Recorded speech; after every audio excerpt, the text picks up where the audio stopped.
when we're actually on. Yo, thanks for looking out for, how do you call it, staying up, B. I know it's 3 in the morning over there. I know it's hard, you know what I mean? Oh, you got it, brother. All right. I'll tell you when we go on, all right? Decime cuando ya estamos. Sí, dale, vos sigue hablando. Yo, you know, I had a good time. I interviewed Scheme last week, right? And I threw in the TMT TC5 battle. Nice. That's what's up. Yeah, he tried to throw it like TMT one, you know what I mean? So on the translation, on the translation tip in Spanish, you know what I mean? I had to switch it up and say TC5.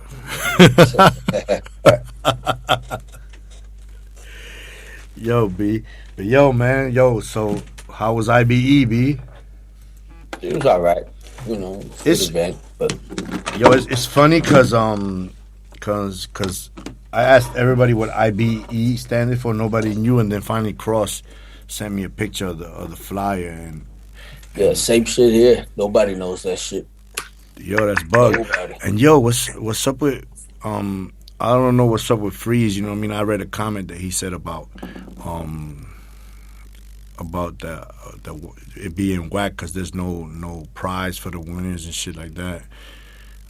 This ain't going on the air. This is just esto no está en el aire, ¿no? Sí, está en el aire. Oh, damn, avisa. Dale, ahí le voy presentando a Mr. Wiggles. Es un lujo de tenerlo más porque son las 3:00 de la mañana en Alemania, donde él está ahora, y él terminó un taller anoche y tiene un taller a la mañana, y por suerte se despertó para bendecirnos con esta nota.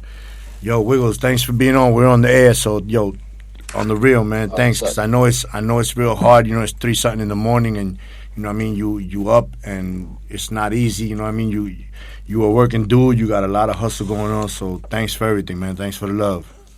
Well, my brother's here. Yo, so let me get you with the first question.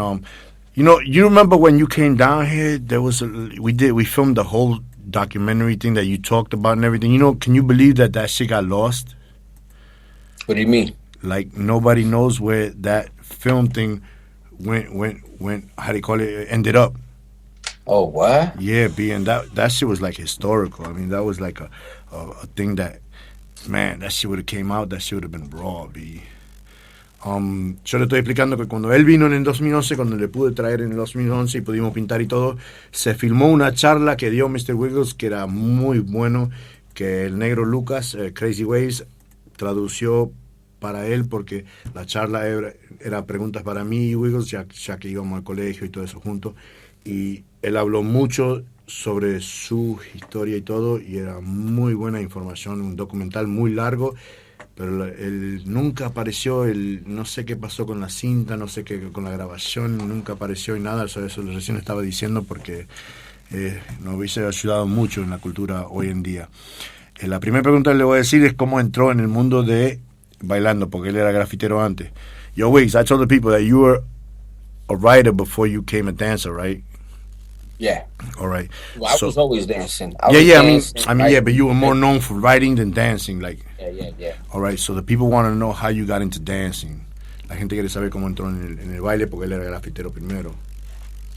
Oh, it's my family, you know. We grew up with a dancing background, Spanish hustle, rocking, salsa.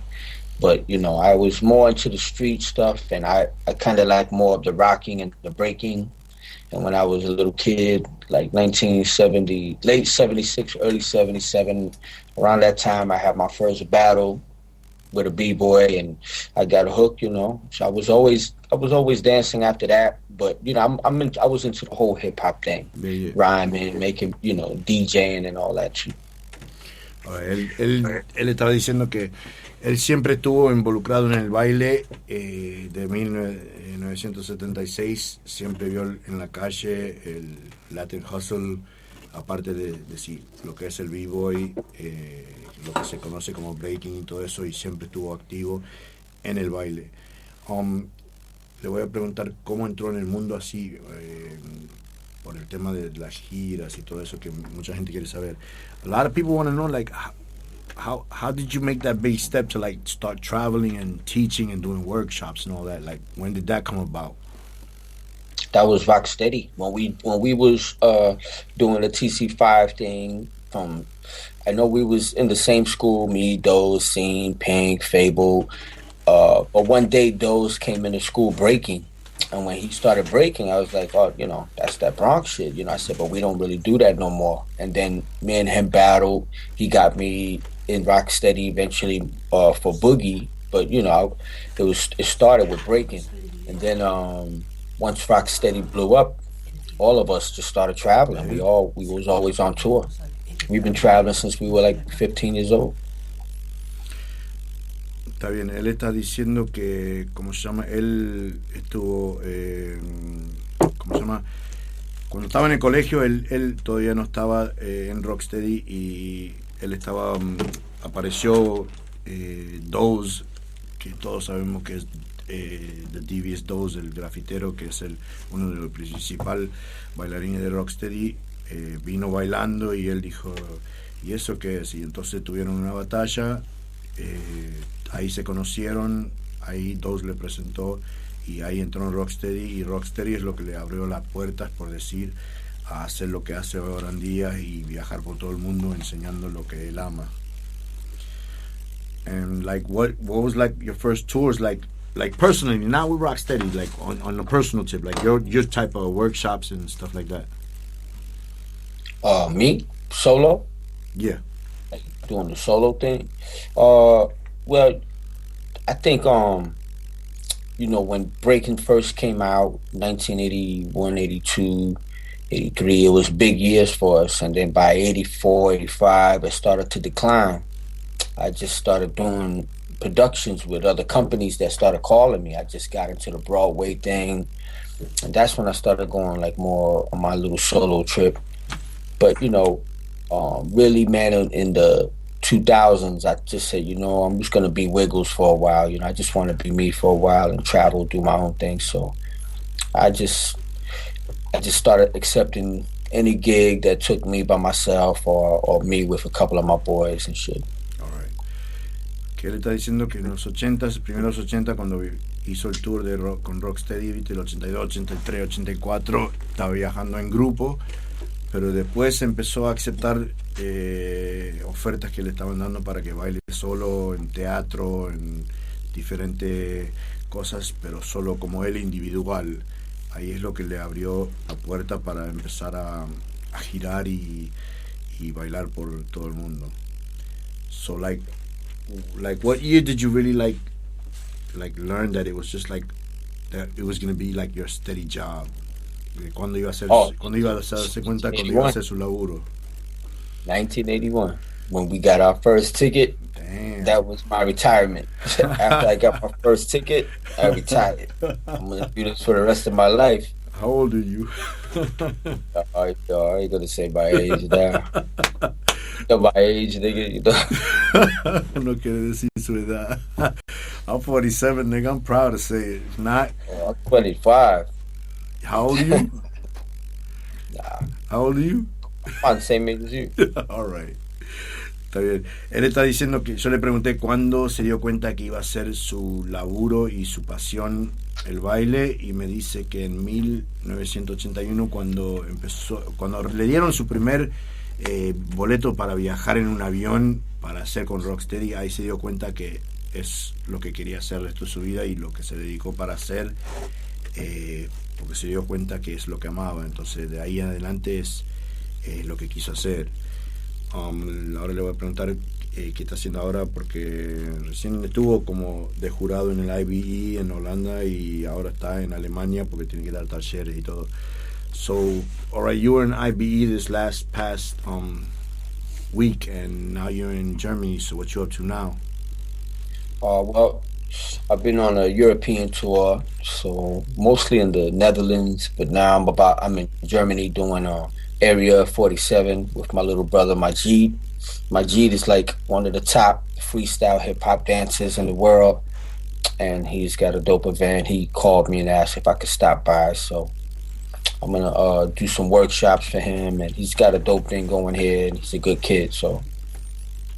All right, so él está haciendo un tour por Europa, por muchas partes de Europa ahora en este mes y estaba en el IBE, que es un evento muy grosso que se hizo, que tuvieron mucha gente, tuvo Why Not, Asia, Cross, Skim Richards, tuvieron mucha gente presente y ahora como un amigo de él que está haciendo un evento en Alemania le pidió que si por favor podía ser parte del evento, él se tomó un tiempo para ir a Alemania a dar unos talleres y ahora vuelve a su tour por Europa. And so like one person asked me like, how is it to travel so much? Because dude, you really travel, you know what I mean? You're away from your family a long time, B. Well, you know, I got used to it when I was younger, taking a lot of planes, trains, automobiles, the whole nine. But I realized when I started getting older, you know, I could either slow down and plan for some kind of, you know, retirement. Or I said, you know, I feel good dancing, you know. I feel like when I'm doing this, it's what's keeping me alive. It's keeping my heart pumping. So I decided to just go hard, you know. For my last 10 years, I'm going to just go hard. And I also learned in freelance, when you work for yourself, you're in the business of saying yes. You never say no.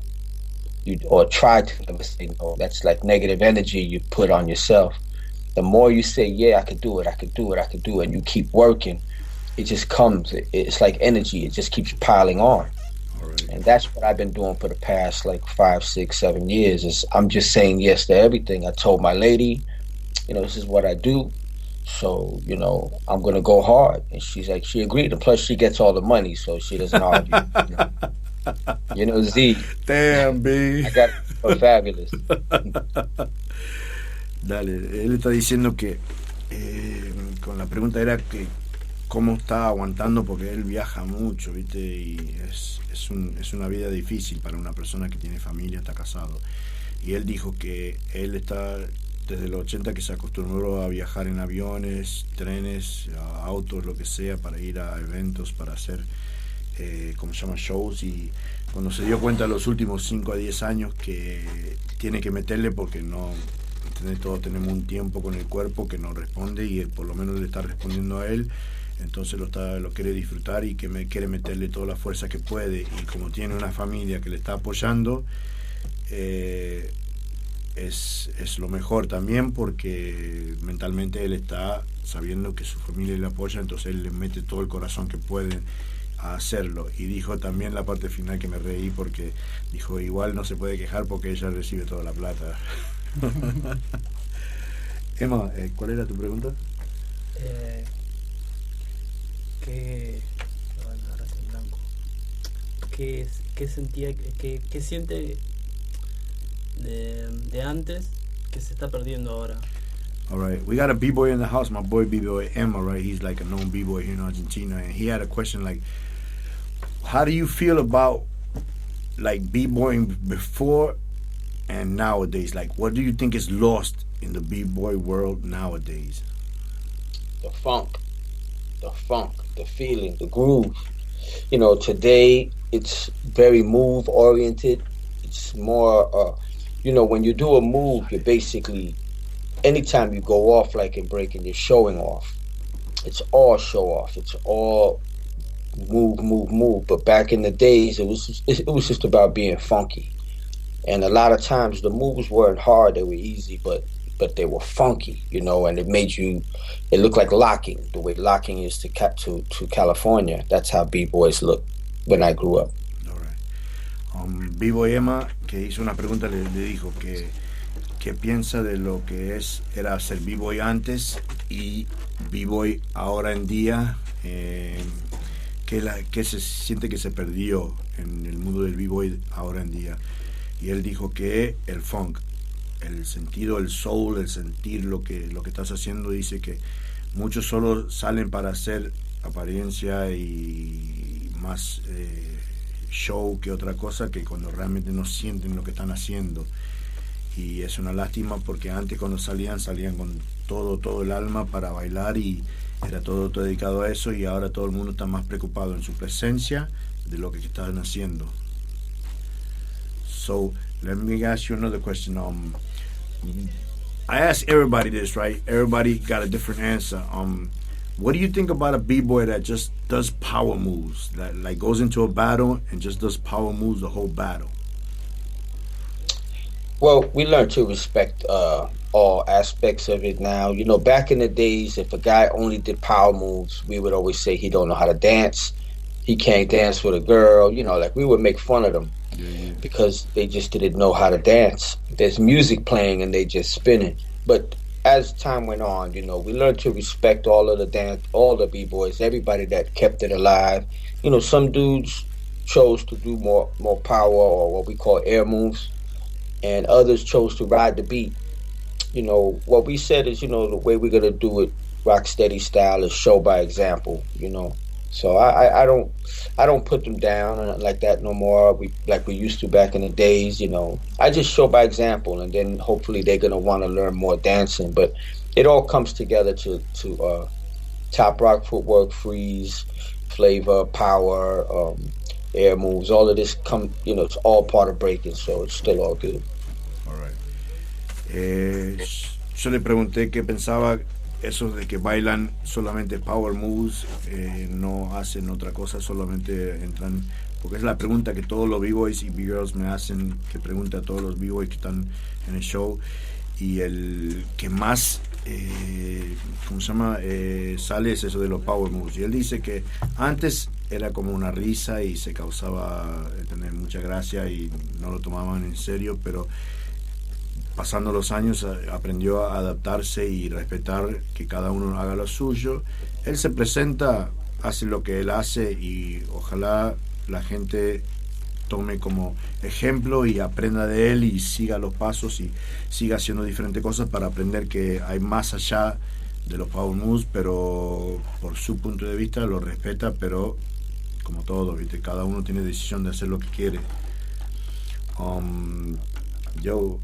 Ahora le voy a preguntar un poquito de lo que es en el tema del graffiti. A lot of people don't know that you were actually a graffiti artist before you were a writer. Like, how do you keep the graffiti in you, B? Well, me and Fable became partners in TC5. We was down with each other, me and Fable, and we always bombed together. I had a clique called Party. He had a clique called TCV. And in my clique, I had like Ernie and a few other cats, and he had Conan. He was down with Conan and some cats from his neighborhood. And right at the point when the dancing blew up, like we didn't know we were going to be dancing. We was hardcore writers, you know. And right at that point, when me and Fable was just on the verge of blowing up, the dancing just came out of nowhere. It just, you know, Rocksteady came out. I started throwing down. Fable got amped up. He said, yo, I want to get down too. So me and Fable started dancing together, and it just took off. So we never left it, you know. It's just that the dancing took precedent. But everywhere me and Fable went, we were doing pieces everywhere we went. Every show we did, we said, yo, we're going to paint live. We're going to bomb. We're going to do this. So we just kind of kept it and made it part of our show, painting our gear, painting backdrops, you know, and occasionally bombing, you know, whatever country we went to. All right. Yo le pregunté, porque como era grafitero antes de que bailaba y todo, y me dijo que realmente él y Fable, Master Fable, estaban dedicados 100% al graffiti antes de bailar y siempre pintaban y hacían todo lo posible, y cuando realmente estaban metiendo todo el alma en el graffiti, justo salió el tema de Rocksteady cuando empezaron a hacer los tours y todo, y le abrió las puertas al baile. Entonces ellos tuvieron que adaptarse al tema de las giras con el baile, pero siempre mantuvieron el graffiti ahí porque siempre pintaban su ropa, el fondo del escenario, siempre metían algo de graffiti para no olvidarse de lo que ellos realmente amaban y hacían primero. So, and I got to give it up to when Doc told me that there was a TC5 reunion. I was like, I got amped. I was like, wow, they still throwing down. You know, I lost touch with all that when Doc told me that they having an anniversary in Philadelphia. Yeah. And I hadn't really painted hardcore like that until I got with Doc and Cy. And me, Doc, and Cy rocked the wall, and they gave me the fever back to paint. after that, I wanted to impress them, you know, so I kept painting and I kept sending them the pictures. Next thing you know, they're putting them on the website, and I'm like, wow, I'm so toy compared to everybody else. So I just started practice. After that, I said, nah, I really got to do it. Every country I went to, I'm like, give me a wall, give me a wall, give me a wall. And the shit that's funny is when we were kids, painting with Krylon and Rust-Oleum, especially in the cold, was impossible, you know, like to get technique, like our favorite writers, you know, that paint didn't come out the can the same like it did for Crash and Kel and Scene. And so when this new paint came out, this shit damn near paint itself. This shit does all the work. That's how it felt like. But the truth is that when we were kids, you know, Zear, we honed our skills painting with bad paint. That when we got good paint, we were good. We were technically excellent. That's like with every writer, like, man, remember? With every writer I talk to, they say the same thing. Like nowadays, kids got it so easy. You know what I mean? They got special paint for made for graffiti. You got special tips and all that. Back in the days, we had to struggle for ours. So that's like, I would love to give these young writers some of these cans and see what they can do. Give them a can of a fucking wet look and see if they can get with that shit, because that's what we had. All right, let me break that down. Él está diciendo que cuando realmente volvió con el tema de graffiti era cuando Doc, que es un legendario grafitero de TC5, como Wiggles está en TC5, lo invitó a un evento, una reunión que tenía TC5 en Filadelfia, y él fue a pintar, y cuando pintó se sintió tan, ¿entendés?, menos calidad de lo demás, porque él realmente estaba tanto tiempo bailando y todo.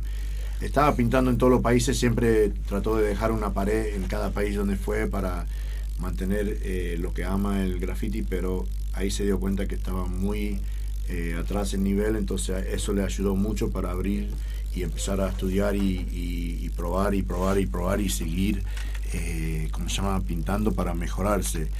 Y como él dice, encima era muy difícil porque en nuestra época nosotros teníamos ciertas marcas de aerosoles que no eran para graffiti como ahora en día, y tenés picos especiales para hacer puntas y fino y grueso y todo eso. Uno se tenía que rebuscarlo con lo que podía, y él, como dice, le gustaría dar a muchos de los grafiteros de ahora en día latas de esa época y picos de esa época para ver si pueden hacer lo mismo que hacen ahora en día con todo lo que está hecho para el graffiti. All right, so another question, like another person asked me, is like, how do you feel when you're judging? Like, what do you look for? Like, do you look for like a certain structure of what Wiggles is, or like are you open to everything and just judge? Eso mismo. Le pregunté de cuando va a ser jurado qué es lo que busca. Well, in every battle, you know, it's different: breaking, popping, and all these other categories. Now, let's say the truth is there's no mathematical equation for judging. Everybody's going to be judging on opinion. So when right off the bat, you know, I already know that whoever I'm sitting next to, they could be my best friend. They're going to judge differently than me. Even Electric Boogaloos, when we judge, we all have the same mind. But when we judge, you know, we look like lockers and shit. Our hands are going all over the place, man. So, you know, we never agree on every little thing.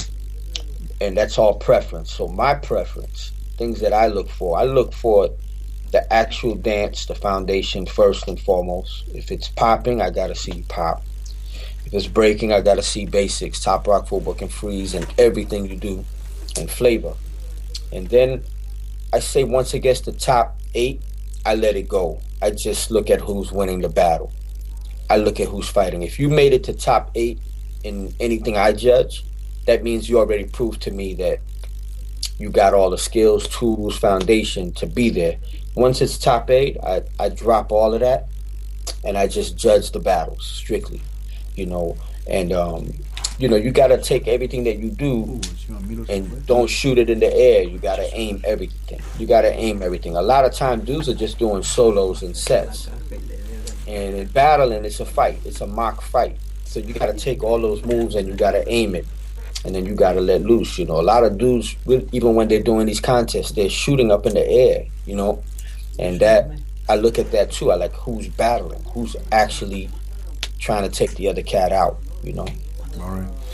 Él está diciendo, yo, la pregunta era de que tenía un vivo, es cómo toma la jurado, cómo es el punto de vista de él como jurado, qué busca, qué trata y qué piensa. Y él dijo que realmente él, como siempre fue un locker, como con los Electric Boogaloo, siempre miraba una cierta cosa, pero cuando llega al momento de la batalla, si llegan a los 8 últimos finales, él se enfoca en el estilo de cada uno y trata de ver qué tiene cada uno para presentar, para estar en los mejores 8. Entonces ahí es cuando ya descarta todo lo demás, abre su mente y realmente enfoca en lo que es el momento, ¿viste? La batalla esa, de ese momento. So yo, I don't want to take up too much of your time because I know you got to go to sleep, porque sé que se tiene que ir a dormir porque tiene un taller en la mañana. Le voy a hacer unas últimas preguntas, de una pregunta más. So yo, this is the last question because I know you got to go to sleep. I know you got things to do, you know, brother. Like, what do you think about what's going to happen in the future for you, for b-boying in general? Well, for me, I'm going to continue to do what I do. I'm going to maintain the underground. You know, I get offers to do a lot of commercial things and judge these commercial events, but it's not really my thing. You know, I like doing what I do and stay and maintain underground as much as possible. And for hip-hop in general, you know, I think it's going to go commercial, it's going to go up and down, but the underground will always be there, you know, and keeping it as raw as possible. So I always look up to all the cats that maintain the street level of hip-hop and keep that alive, because we are the pillars, you know, all of us that maintain the dirty, grimy style. We hold it all together. And you notice whenever a rap artist want to boost their career, they always do the 4-element video with the 4-element song. They get their name back on top, and then they abandon it again. Yeah, so they come back to us. You just made me remember. I just saw, like, I'm not into the trap music too much and all that, but I saw a Meek Mill's video where he tries to take it back to like the roller skating era and the old school style, you know, with the Adidas suits and the gold chains and all that. But them niggas had on like fucking pantyhose and shit, and I just felt embarrassed by that video. You know what I mean? I didn't really like it. You know what I mean? They're trying to switch up the old, you know, to bring in the old school to try to attract people, and they're not doing it right. And I felt like it was a disgrace. You know what I mean? Well, we lived it, man. You know, and a lot of people don't know that our generation and our people were there. You know, so and TC5 was there, FBA, FC, all the writing crews, especially from our generation, really contributed a lot. You know, the b-boy style characters and the funky graffiti style letters that maintained the hip-hop value. That was us, you know. We didn't know it, but that was us. That was all of us, man, and we were a major part in that. So basically these cats can't fool us. They can't pull a wool over our eyes, you know. We know what it is, and so long as we could keep painting the pictures for people, you know, and I think that we could help preserve it, you know. All right, let me break that down. Yo le pregunté qué piensa del hip hop y del baile y todo, y para el futuro de él y como para el futuro del hip hop en general, y dijo que él mucho no le gusta hacer de jurado en diferentes eventos, pero acepta para ayudar, para tratar de mostrar lo que hace él y abrir los ojos un poco, porque lo ve como muy comercial y no le gusta más mantenerlo más underground, más real, por decir, y él piensa que va a seguir haciendo lo que él pueda hasta donde le dé.